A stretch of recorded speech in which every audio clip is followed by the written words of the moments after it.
Salut, c'est Thomas Rozek. Depuis le 1er janvier 2020, la lutte contre les sectes a changé en France. L'organisme traditionnellement chargé de la surveillance de ces dérives, la Miviludes, a cessé d'exister et ses services ont migré de Matignon au ministère de l'Intérieur, fusionnés dans le comité de prévention de la délinquance et de la radicalisation. Une décision qui a suscité pas mal d'inquiétudes dans la société civile. On l'avait d'ailleurs évoqué dans un épisode. Des inquiétudes d'autant plus vives que les sectes restent un sujet d'actualité. La preuve, avec une histoire toute récente qui a retenu notre attention. L'ouverture d'une enquête pour assassinat en Belgique visant un groupuscule basé en France après la mort suspecte d'une de leurs membres en 2011. Baptisé la Nation Libre, il est aussi connu pour abriter en son sein un groupe de musique chouchou de l'extrême droite, les Brigandes. Alors que s'est-il passé ? C'est ce qu'on va essayer de comprendre avec notre épisode du jour. Bienvenue dans Programme B.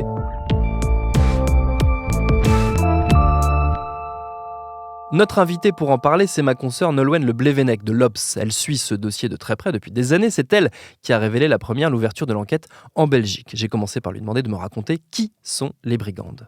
Alors les Brigandes, c'est plusieurs femmes, je dirais une dizaine de femmes, qui se baladent dans des paysages montagnards, avec des vêtements fluides, souvent en blanc, et qui chantent des chansons sur le grand remplacement, sur la France qui se perd, sur la pourriture du système politique, et qui très très vite est acclamée par l'extrême droite française, qui se partage des vidéos de plus en plus. En 2015, il y a un journaliste de Technicart qui va les rencontrer pour la première fois.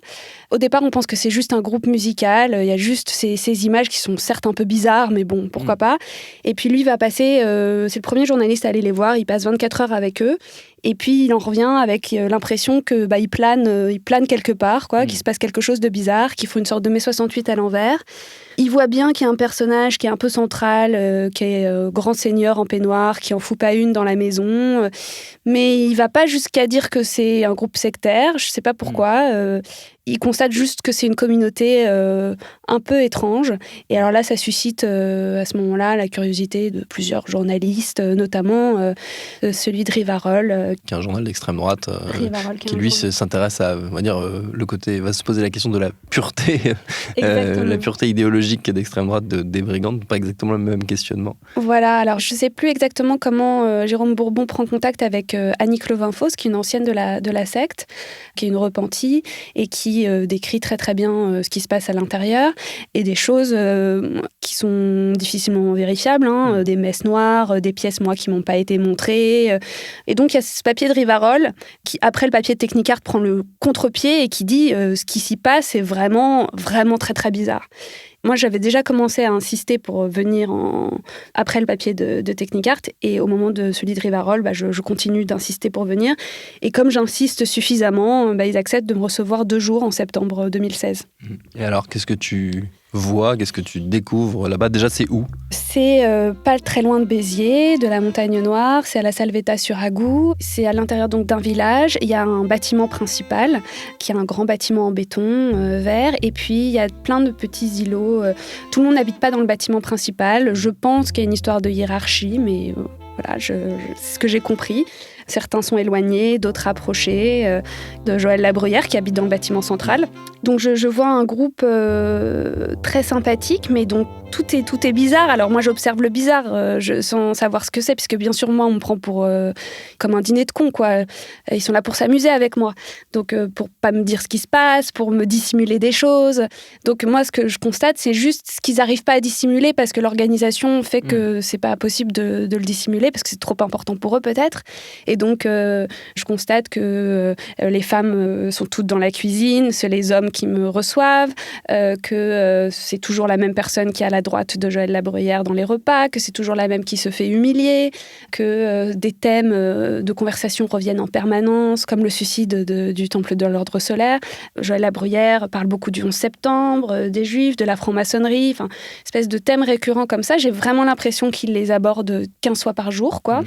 Voilà. Je constate aussi que c'est lui qui prend la parole la plupart du temps. C'est comme, on dit souvent que dans les sectes, le gourou a une voix, quoi. C'est une voix qui doit être en continu comme ça pour maintenir la voix des autres, quoi. C'est-à-dire que c'est la voix d'une seule personne qui recouvre toutes celles des autres. Et donc Joël Labruyère, il parle tout le temps, en fait. Et votre idéologie, elle repose sur quel principe ? Le principe de la vie, de l'art, de la beauté, de la liberté. la liberté pour des gens de se réorganiser dans des sociétés parallèles, en dehors du système. Et vous savez, il faut en avoir une sacrée paire pour confronter le système comme je le fais, non ? C'est qui Joël Labruyère, du coup, ce leader, le leader, le gourou de ce groupe qui, alors, donc, ce groupe, il a un nom, parce que c'est Les Brigandes, c'est le nom du groupe musical, mais à l'époque où toi, tu vas les rencontrer, parce qu'ils changent de nom, en plus, régulièrement, il s'appelle La Nation Libre. Ouais. Alors Joël Labruyère, il m'a pas dit grand-chose sur sa vie d'avant. Il dit qu'il a été restaurateur, qu'il a toujours bossé dans la libre entreprise. Ce qui est sûr, c'est qu'à un moment, il s'est passionné pour les sectes. Il a considéré qu'il y avait une chasse aux sectes en France et il s'est mis à faire du lobby pro-secte. On l'a vu notamment sur des plateaux télé défendre les organisations sectaires. Et puis, dit-il, un jour, il décide de se lancer dans la formation de son propre groupe. Et il lance des conférences par-ci, par-là, avec une sorte de mélange entre toutes ces obsessions. Mais voilà, ça va du royaume elfique de la déesse Freya, en passant par la franc-maçonnerie, espèce de mélange pas très clair, quoi, en tout cas pour moi, de l'extérieur, et avec un corpus, quoi, de valeurs, de pensées. L'idée, c'est que la France se meurt, les valeurs sont des valeurs identitaires. Ils disent que pour eux, le plus menaçant, c'est les États-Unis, c'est l'uniformisation, c'est pas l'islam, même si l'islam reste aussi une des grandes menaces selon eux. C'est l'homme qui porte ce discours-là et qui... Et par ailleurs, un homme effectivement très charismatique. Annick Levainfos m'avait dit, donc l'ancienne de la secte La Repentie, m'avait dit, vous allez voir, vous allez vouloir vous faire aimer tout de suite. Il est très grand, il a de l'humour, il est énormément dans la séduction. Et je pense que effectivement, tous les membres du groupe cherchent à avoir son approbation. Il est très charismatique. De quoi il vit ce groupe ? Alors, ils mettent l'argent en commun qu'ils ont. Certains travaillent. Il y a aussi le groupe Ultra Sixties qui a une émanation du groupe. Donc il y a Les Brigandes qui fait son répertoire d'extrême droite et il y a Ultra Sixties qui fait vraiment des grands classiques du genre Harley Davidson, Brigitte Bardot et compagnie. Et ça, ils font des petits concerts dans la région, ça plaît vachement aux vieux notamment. Et donc ils se font un peu d'argent avec ça. Et puis j'imagine la vente de brochures, la vente de CD des Brigandes, des héritages. Ils sont pas dans la consommation, donc je pense qu'ils dépensent pas beaucoup d'argent. Ouais, je pense que c'est ça. Toi, tu vas passer plusieurs jours avec eux en 2016. Tu en ressors avec quelle impression ? D'abord d'avoir été jouée, prise pour une idiote. J'ai l'impression d'avoir capté le 10e des choses qui se passent réellement dans cette communauté, notamment ces histoires de couple, c'est-à-dire que Joël Labruyère déferait et ferait des couples en fonction de ses fantasmes du moment, et donc c'est vrai qu'on se rend compte que plusieurs membres de la secte ont été avec plusieurs autres membres de la secte. On ne comprend pas bien ce qui se passe. J'ai l'impression d'être tombée sur des gens plutôt sympathiques. Je repars aussi avec une petite angoisse, une petite inquiétude sur les enfants que je n'ai pas beaucoup vus. Alors, je suis restée que 2 jours et j'en sais rien. Mais c'est vrai que... Ils ont toujours été mis à l'écart. Parce qu'il y a plusieurs enfants en fait, qui vivent avec eux. Ouais, il y a une dizaine d'enfants et je les ai jamais vus, quoi. Je les ai vus au loin, mais alors du coup, je me suis demandé s'ils circulaient librement. Mais j'en ressors aussi avec l'impression d'avoir passé un bon moment, c'est-à-dire qu'ils m'ont fait à manger, alors ils m'ont servi du coca, j'ai eu des discussions sur la presse, sur eux, sur l'extrême droite. J'ai écouté de la musique dans la voiture en rentrant du reportage avec 2 d'entre eux et on s'est marré. Enfin, voilà, je rentre en me disant... Qu'est-ce que c'est que ce machin ? Et je fais un premier papier qui raconte ces 2 jours dans ce groupe. Je les décris pas comme des monstres, je les décris juste comme des gens bizarres. Là où tout ça va prendre une tournure un peu plus sombre, voire beaucoup plus sombre, c'est 2 ans plus tard, quand la famille d'une ancienne adepte qui est décédée en 2011 te contacte. Oui. C'est en début d'année 2018, je reçois un appel de la sœur d'une membre décédée Elle a lu ce papier sur les 2 jours chez les brigands. Sa sœur est décédée en 2011 dans des conditions qu'elle juge très bizarres et obscures. Et tout d'un coup, elle a envie d'en parler avec moi parce que je les ai fréquentées. Et puis elle me raconte son histoire et on prend rendez-vous à Bruxelles. Et je la rencontre avec sa petite sœur et elle me montre un dossier avec les dernières volontés de leur sœur qui s'appelle Soirée dans la secte. Et elle me raconte toute l'histoire et comment leur sœur, une fois qu'elle a intégré ce groupe, a complètement changé, s'est mise à créer une énorme distance avec ses enfants, s'est mise à tenir des propos complotistes sur le 11 septembre. Enfin, elle me raconte que leur sœur est devenue méconnaissable. Et puis surtout, elle me raconte les conditions obscures du décès.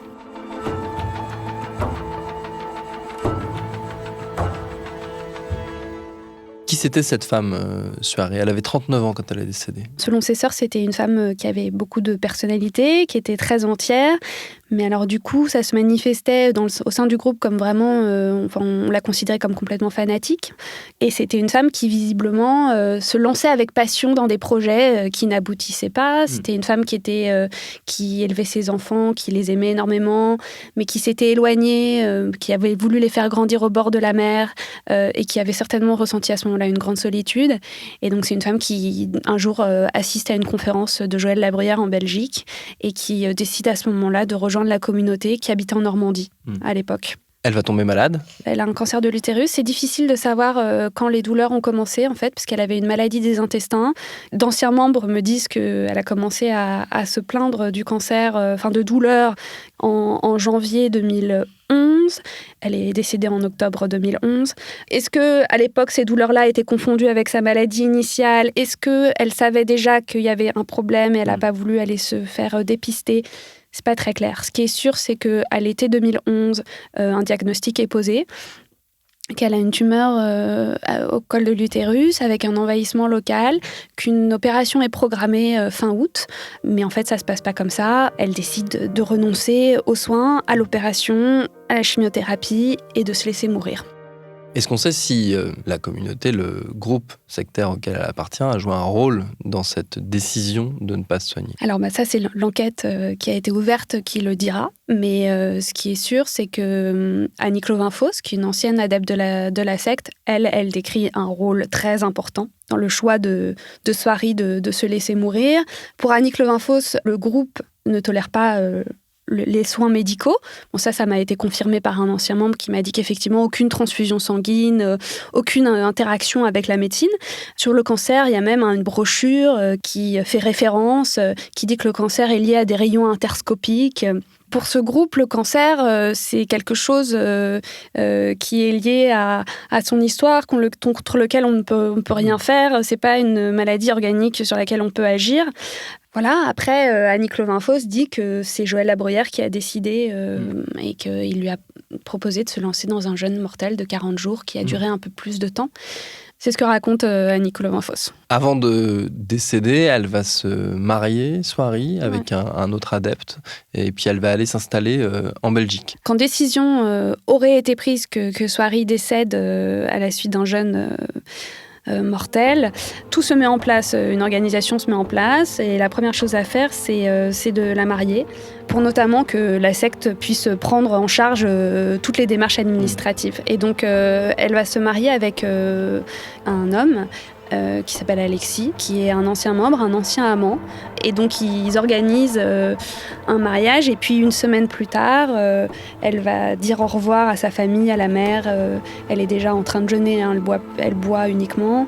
Et puis ensuite, elle va s'installer effectivement dans un lieu, qui est une cabane, que le groupe appelle La Planque, qui est un endroit qui est investi énormément par les fantasmes de ce groupe, qui voit un lieu un peu magique.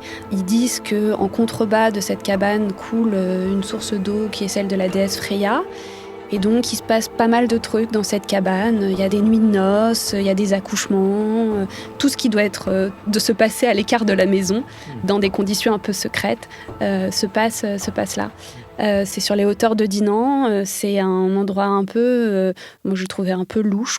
C'est bizarre de penser qu'ils investissent cet endroit comme un endroit magique. Ce sont des petits îlots de cabanons au milieu de petits bois sans envergure, quoi. Et donc, c'est là qu'elle va s'installer pour mourir. Elle va décéder, on l'a dit, le 18 octobre 2011. Les conditions de son décès, c'est ça qui fait l'objet aujourd'hui d'une enquête, parce qu'elles sont extrêmement troubles. La date de la mort qui va être donnée à la famille, ce sera le samedi 22, alors qu'elle est décédée le mardi 18. Et donc ça a été un gros choc pour la famille. C'est-à-dire qu'en fait, on les a appelés le samedi 22 octobre pour leur dire que Soiry était décédée. Le dimanche, il y a eu une fête dans le jardin, ils ont sorti les guitares, etc. Et le jour d'après, les obsèques. C'est quelques jours plus tard que Florence, la sœur de Soiry, se rend compte qu'en réalité, elle est décédée le mardi 18. Et alors là, c'est un énorme choc pour elle. Je crois qu'elle se met à crier parce qu'en fait, elle réalise que des messages ont été envoyés du portable de sa sœur par des membres du groupe qui se sont fait passer pour elle. Elle réalise qu'on leur a menti, qu'on les a manipulés.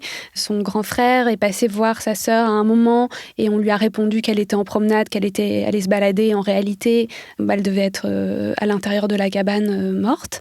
Voilà, donc c'est un énorme choc et c'est de là que part l'envie de Florence de mettre au clair les conditions de ce décès, comment ça s'est terminé pour elle. Et justement, là-dessus, il y a des zones d'ombre. On parle même du fait que des membres de la secte l'auraient aidé à mourir, voire l'auraient assassiné tout simplement. Là encore, c'est Annick Levainfos, l'ancienne adepte repentie, qui raconte ça, qui dit qu'elle était, avec le groupe à ce moment-là, et Joël Labruyère, qu'elle les a vus sortir de la pièce, elle jouait au piano, et qu'à ce moment-là, la décision a été prise d'abréger les souffrances de Soiry. Elle devait souffrir, ne mangeait plus, elle avait des antidouleurs, mais c'est quand même assez faible, elle n'était pas du tout médicalisée.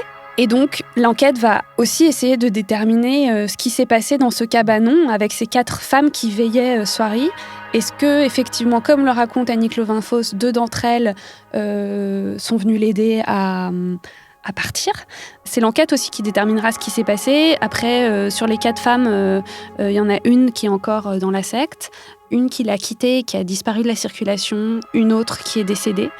La 4e aussi a un peu disparu. On ne sait pas si elle est revenue dans la secte ou elle est. Mais en tout cas, 4 femmes peuvent raconter ce dernier instant. Quelle était la réaction du groupe, qui est désormais, donc on l'a dit, installé dans le sud de la France, à l'annonce de l'ouverture de cette enquête ?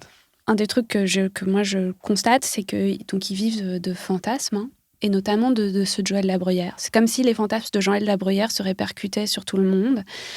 Et donc, autour de ma personne, ça se concentre beaucoup sur la sexualité. Donc, à la publication de la première enquête en mars 2018, j'avais reçu une petite culotte à mon travail, avec écrit « Quand je pense aux brigandes, je... » 3 petits points. J'avais déposé une main courante. J'ai reçu plusieurs mails depuis qui parlaient de choses liées à ma sexualité. Et là, à la publication de l'article qui mentionne l'ouverture d'une enquête en Belgique, j'ai reçu une nouvelle vidéo de 20 minutes qui tourne à nouveau autour de mon hystérie, de ma névrose, de mon envie de sexe facile, voilà, des propos diffamatoires, insultants. Dans une autre vidéo, c'était plus menaçant. Il y avait un gant de boxe, un ruisseau qui évoquait l'affaire du petit Grégory. Donc c'était double menace comme ça. Une menace, on va te casser la gueule. Et puis une autre, de toute façon, t'es qu'une hystérie qui est conduite. Voilà, c'est leur vision des femmes, visiblement. C'est pas la première fois qu'ils sont inquiétés par la justice. Il y a d'autres plaintes qui ont été déposées. C'est un groupe qui est parti quand la secte habitait dans les Pyrénées. Il y a eu un soir une explosion, une dispute. Alors, est-ce que les membres voulaient partir avant ou est-ce que la dispute est liée au fait qu'ils ont annoncé qu'ils voulaient partir? Bref, il y a en tout cas une course-poursuite dans les rues et ces membres se sont échappés. Et en fait, à ce moment-là, des menaces ont été proférées et ces membres échappés sont allés porter plainte. Une instruction a été ouverte pour abus de faiblesse, pour travail dissimulé. Pour le moment, le dossier végète depuis plusieurs années. Voilà, le parquet de Tarbes répond que c'est en cours, mais ça n'a pas l'air d'avancer très très vite. Là où ils sont installés, à la Salvetat-sur-Argout, ils bénéficient d'une relative tranquillité finalement. Je sais qu'il y a beaucoup de groupes qui se sont formés pour dire qu'il y en avait marre, que ça suffisait, que l'ambiance était devenue insupportable dans la commune. Il y a eu des tensions de voisinage, des menaces qui ont été proférées et que le maire de la Salvetat-sur-Argout, pour le moment, a toujours défendu le groupe. Du côté de la mairie, là encore, on n'est pas très bavard. Alors, à son insu, nous avons enregistré un échange téléphonique avec le premier adjoint. C'est la presse qui nous pose un problème. C'est pas ces gens-là, quand ils tiennent comme il faut et qui font pas de prosélytisme. Ils sont plutôt sympathiques ? Oui, tout à fait, sympathiques, bien habillés. C'est pas des hippies. Ils ont une association de peinture sur soi, où il y a des enfants du village vont prendre leurs cours. Alors, ce qu'on me dit là, c'est que visiblement, ils essayent ces derniers temps d'organiser quand même une exfiltration. Ils ont lancé une campagne de financement participatif pour s'installer en Catalogne. Donc peut-être quand même que ça devient compliqué de vivre à la Salvetat-sur-Argout. Ils sont quand même obligés de bouger régulièrement, quoi. Au bout d'un certain moment, un certain nombre d'années, ils ont fait quand même suffisamment de choses pour que ça devienne insupportable pour les gens. Et pour en revenir à l'enquête pour assassinat, selon nos confrères du Midi Libre, pour le moment, à l'heure où nous enregistrons cet épisode, la justice française n'a pas reçu de demande de collaboration des autorités belges. Merci à Nolwenn Leblevenec pour ses réponses. Programme B, c'est un podcast de Binge Audio préparé par Lauren Bess, réalisé par Adèle Itel El Madani. Abonnez-vous sur votre appli de podcast préféré pour ne manquer aucun de nos épisodes, Facebook et Twitter pour nous parler, et à demain pour un nouvel épisode.